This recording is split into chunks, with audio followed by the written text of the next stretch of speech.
When the weather turns cold, staying comfortable on the trail becomes more difficult.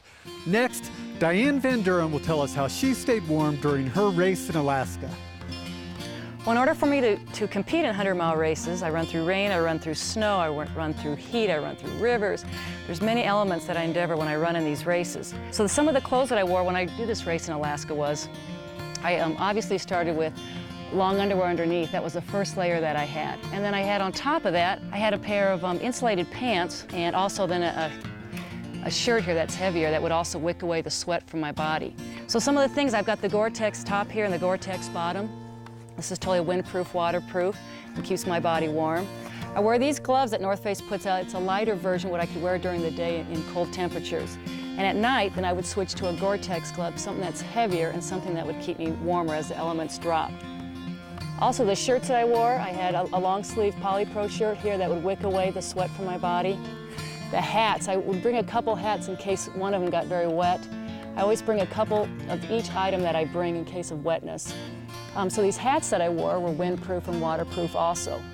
Now, one thing I did do when I was in Alaska is I changed my socks a lot. I needed to have good socks that would keep my feet dry on top of the Gore-Tex shoes that I wore. Now, this Gore-Tex shoe that North Face puts out was actually voted one of the top trail running Gore-Tex shoes by Outside Magazine.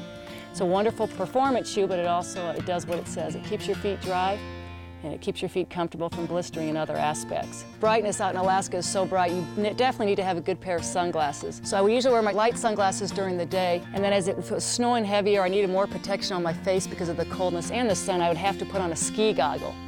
And then whenever I would be running and would have to get something to drink, I couldn't carry the water outside my body because it would freeze because of the conditions. So I carried my water in these containers, these insulated bottle containers. And I put my water in the Nalgene bottle and then put it in this insulated covering, which would keep it from freezing. So every time that I had to stop and get a drink, I'd have to pull off the trail, open up this container, drink the water, and then I would go ahead and put it back in and continue.